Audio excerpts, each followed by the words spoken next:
bounces 82.06 hertz. So it's, now I'm basically mounting these little black boxes right underneath the image in the gallery space.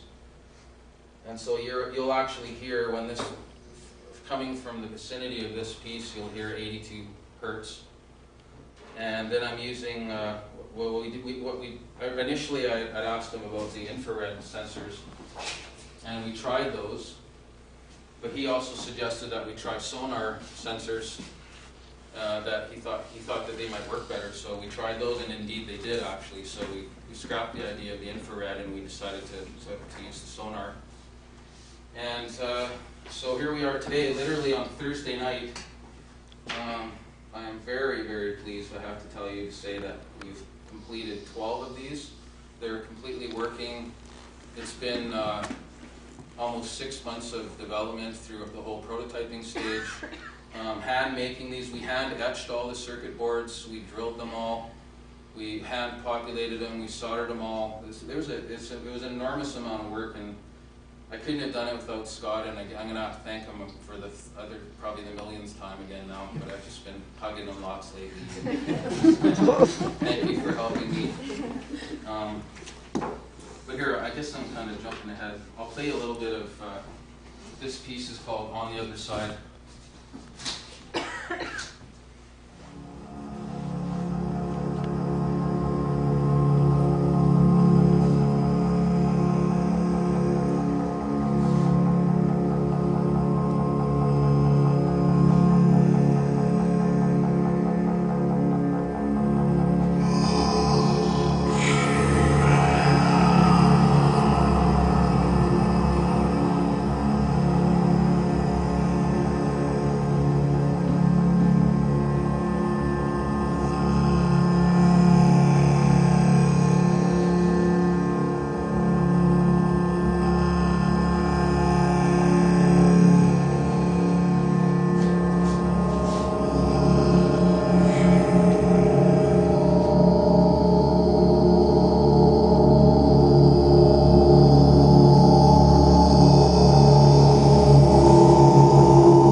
Crack in everything.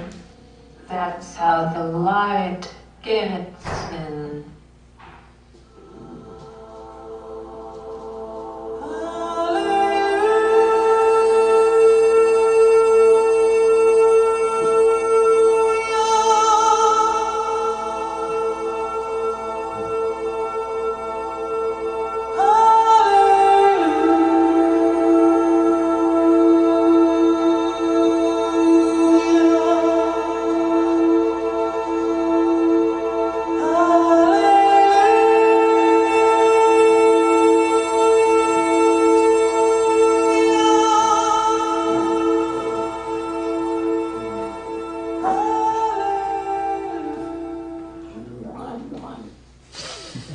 So that was sort of an example of that piece there. Now I'm going to switch gears here a little bit.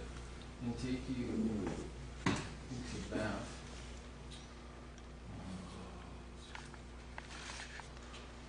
So this is me working in at my Banff studio, and it'll show you the machine that the wave driver machine, or the cladding plate that I built. It'll show you the modular synthesizer that I put together for it, and the camera mounting system and all of that. And then it'll go into showing the studio that I have downtown right now, where I actually set up a 12-channel audio system. And I actually, through the course of my when I was documenting the waveform images, I ended up coming up with over 140 images that I was really happy with. So in order for me to narrow down from 140 images down to the final 12, I put them all up on the walls, pictures of them. I had 140 different waveform images around me, and I sat in the middle of this 12-channel audio system, and I went, what does 82 hertz sound like with 144? And I listened to them, and I was, okay, is there anything interesting happening there? Is there anything potentially musical happening there?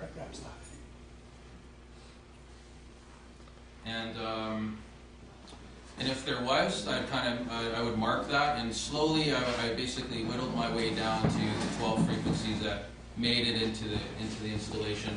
So the images and the tones themselves were chosen both. They had to meet two criteria. They had to be a visual image that I really felt was a beautiful, finished, sculpted, minimalist, abstract image.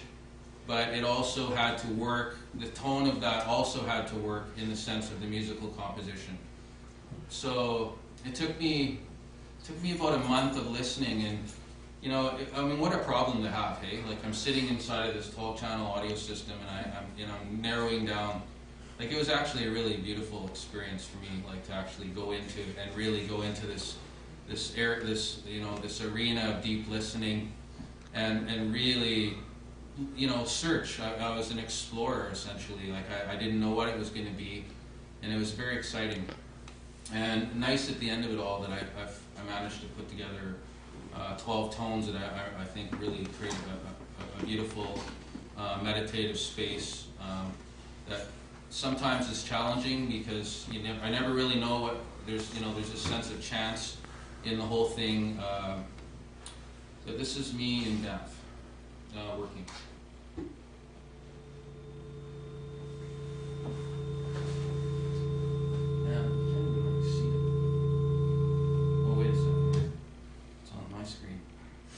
I didn't move it over, I guess. Hang on.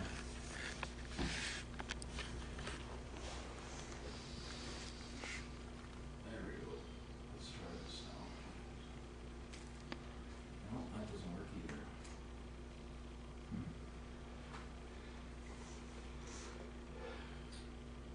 Sure, Gary, can you set up the computer to mirror your displays rather than extending? I guess I could try that, yeah. Where's my mouse?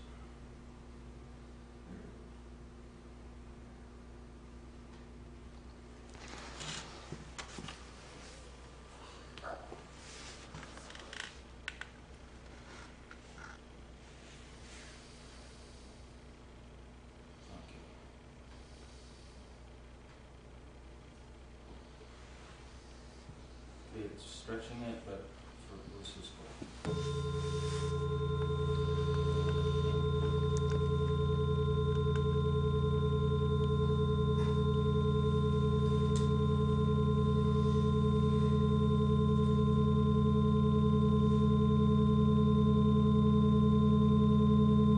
What you're listening to right now is like a stereo recording of what the installation is, at one point of what the installation sounds like.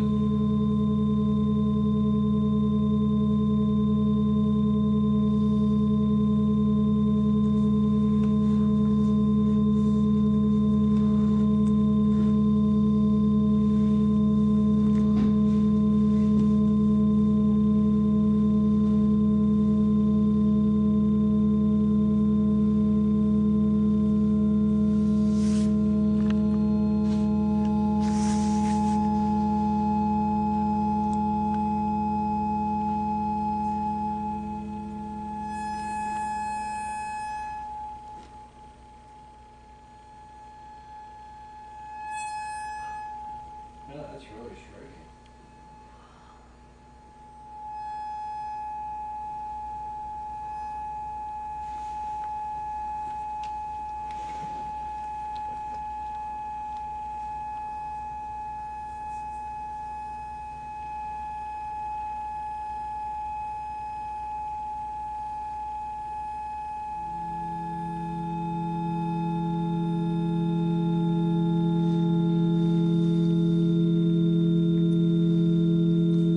This is my studio downtown where I set up the 12 channel system, and as you can see all the images on the wall, and that was the process. Again, I had Scott help me. He designed me a max patch that would actually give me 12 oscillators and the ability to modulate them. My skills aren't as a programmer, and it's great to have friends who know how to do this stuff, man, let me tell you.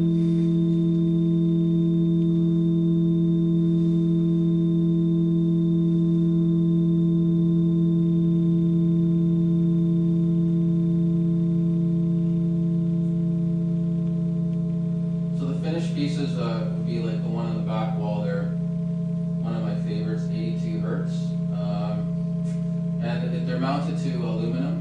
They're going to eventually be, for the installation, will be 48 inch by 48 inch C prints printed by Edward Bertinsky's company. So I was fortunate to be able to impress those guys, and they gave me a deal on printing production.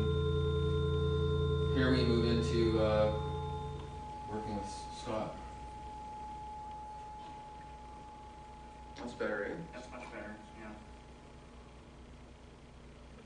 So this is Arduino and him, coding. Nice. The very beginning of when we were building the very first prototype. I changed this number, which this is a magic number. It's not a magic number. It's a counter. It's a counter that's being created in the actual clock that's doing that's creating the sine wave. He's trying to dumb it down for me, process basically. And it's pretty accurate, so I'm using that as a kind of a chunk to base the timing on. Because otherwise it'll I don't want this to interrupt that process. It's so unpredictable. Well, maybe we could set the rates slightly different for all the different actual frequencies, totally, and then that would open that randomization into the room, right? Yeah, I think that's, Okay. that's the best. Okay. But yeah, also, You know what I mean? I just like that idea with like their that chaotic the that'll transfer. happen anyway, because they won't. There's by design they won't all be the same, because this rate is based on the frequency anyway. Oh yeah, right. Okay.